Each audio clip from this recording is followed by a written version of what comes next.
Assalamualaikum warahmatullahi wabarakatuh. Saya mau membahas tentang alam kubur. Ini filosofinya banyak ya, filosofinya sangat banyak.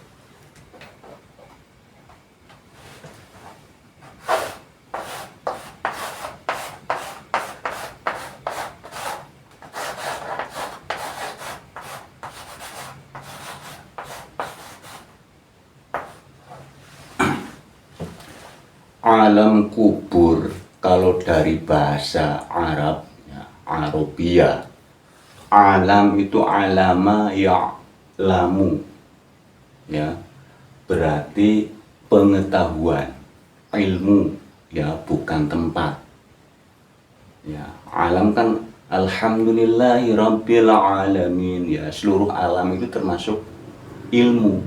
Alam, alama atau ulama, alimu, alim itu ya, ilmu. Kubur kalau dalam bahasa Arab itu kabirun, besar. Jadi alam besar, ilmu besar, ilmu luas. Kalau dalam bahasa Arab itu berarti ilmu yang sangat luas, bukan cuman satu titik tapi sangat luas, seperti gambar bola bumi, sangat luas. Jadi kalau diartikan dalam bahasa Arab, alam kubur itu ilmu yang sangat luas. Kalau alam kubur yang dimaksud liang lahat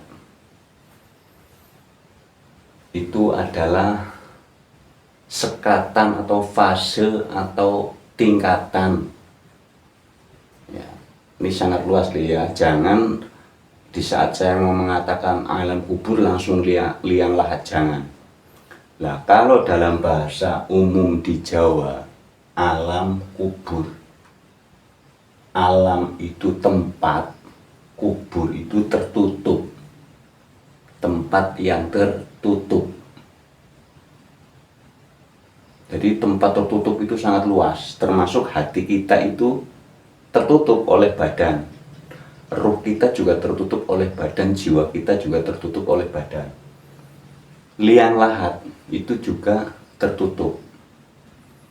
Jadi kita harus meluaskan filosofi yang lain, analoginya juga dijelaskan. Nanti ada pertanyaan alam kubur umpamanya ini. Dulu saya juga meyakini pertanyaan alam kubur itu pas di liang lahat itu, pas diluaskan ilmu pengetahuannya, yang kalau yang dikubur, kalau di Truyan Bali di sana itu enggak dikubur, cuman digeletakin begitu saja, ditutup pakai pagar pring, dipagerin agar enggak kena hewan liar, ditutupin. Itu di Truyan Bali. Terus di Tanah Toraja cuman digeletakin di gua-gua kecil ya. Kalau yang di Bali saja digeletakin, pertanyaan alam kuburnya di mana? Terus yang di Tanah Toraja digeletakin begitu saja, pertanyaan alam kuburnya di mana?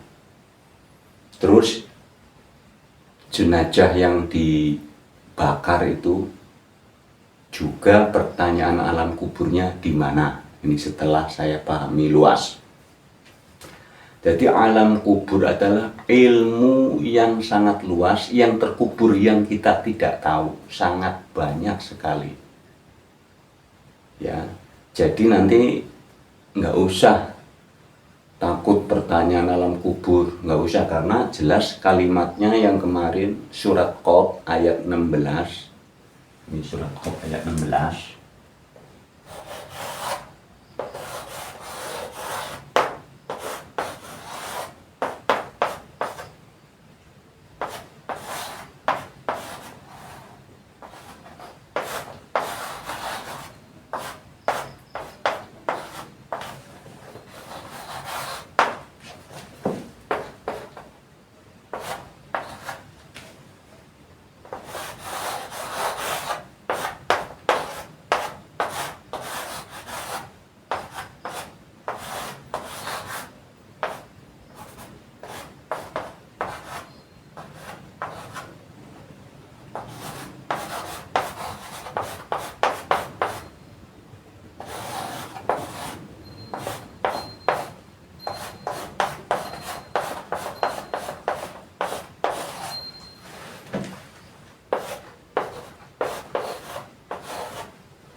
Surat Qaf ayat 16 ini kan menjelaskan Gusti Allah ngendika kami lebih dekat daripada urat leher. Berarti kan roh, ya, roh.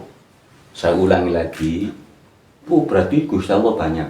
Gusti Allah itu satunya kesatuan, ya.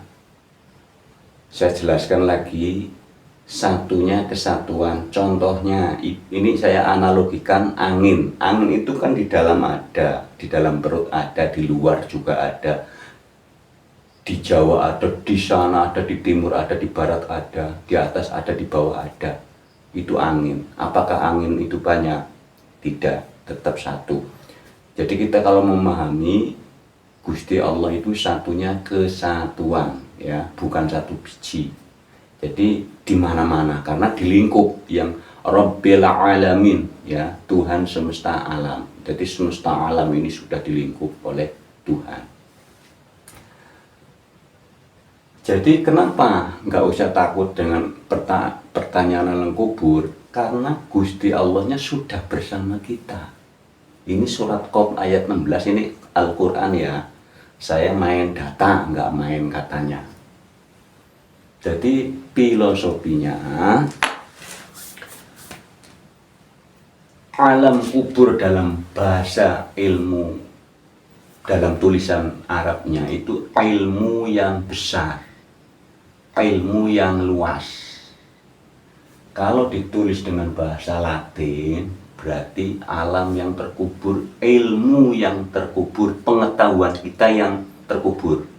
Nah, ini pengetahuan kita sangat banyak yang terkubur. Seperti dulu saya sendiri banyak sekali. Bagaimana cara membukanya ilmu yang terkubur? Kita harus menerima logika akal sehat.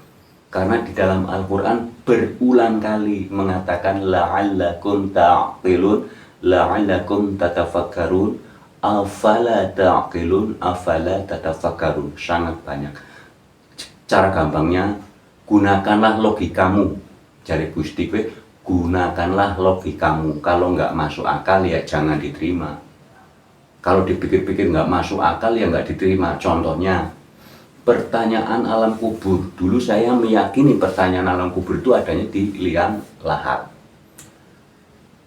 Tapi setelah melihat di Bali, itu kan nggak dikubur, ya, cuma digeletakin. Lah pertanyaannya ada di mana? Di Tanah Toraja juga nggak dikubur. Pertanyaannya ada di mana? Terus yang dibakar, jenazah yang dibakar, lah pertanyaannya ada di mana? Nggak taunya alam kubur itu adalah hati kita yang tertutup. Karena pusat ilmu itu di dalam hati, masuk ke dalam otak untuk diolah secara logika. Contohnya begini, kalau yang logikanya masuk, dulu saya nggak percaya bahwa di dalam diri manusia ada Allah, nggak percaya. Masa Gusti Allah mau masuk ke dalam manusia kok serendah itu dulu. Tapi setelah ada data Al-Quran, saya yakin ini datanya, ya. Karena Gusti Allah ngendika saya lebih dekat daripada urat leher. Lah urat itu kan di dalam. Berarti ruh, karena rujukannya waktu jabang bayi 4 bulan. Saya tiupkan ruhku, itu Gusti Allah ngendika wa nafahtu bi rabbika. Jadi banyak sekali pemahaman-pemahaman yang nggak masuk logika. Makanya kita kalau yang nggak masuk logika, carilah di Al-Quran. Di Al-Quran datanya sangat banyak. Tapi kita baca sendiri bareng-bareng. Jangan mendengar dari katanya, kita harus bisa Qiyam mendiri. Qiyam itu artinya berdiri. Berdirinya hukum Quran di dalam jiwa kita. Nanti kita bergejolak. Masa iya, itu pasti bertentangan. Yang penting masukan yang berseberangan itu yang sekiranya kok begitu ya, tapi masuk akal, ada data Al-Quran, kita wajib menerima. Wajib menerima. Yang penting ada datanya. Ya. Jadi jangan takut dengan pertanyaan alam kubur. Pertanyaan alam kubur adalah di dalam diri kita itu selalu bertanya. Yang nggak tahu, kita harus bertanya. Kalau ada orang yang tahu tentang ilmu syariat, bertanyalah. Tentang ilmu thariqat, bertanya. Tentang ilmu hakikat, bertanya. Tentang ilmu ma'rifat, bertanya. Jadi kita jangan biarin aja. Kalau kita nggak tahu tentang agama, carilah orang yang tepat. Carilah orang yang tepat. Kalau mau tanya syariat, yo kita bidangnya syariat. Nanti saya jelaskan syariat. Kalau mau tanya thariqat, ya saya jelasin tentang thariqat. Kalau mau tanya tentang hakikat, saya jelasin hakikat. Kalau mau tanya tentang ma'rifat, kita bareng-bareng jelasin tentang ma'rifat dengan syarat data di dalam Al-Quran. Karena Gusti Allah sendiri, jikalau engkau berbeda pendapat, bersilang pendapat, kembalilah kepada Al-Quran. Yang dimaksud dibaca. Tuh ya. Cukup sekian. Nanti masih banyak video-video yang selanjutnya. Wassalamualaikum warahmatullahi wabarakatuh.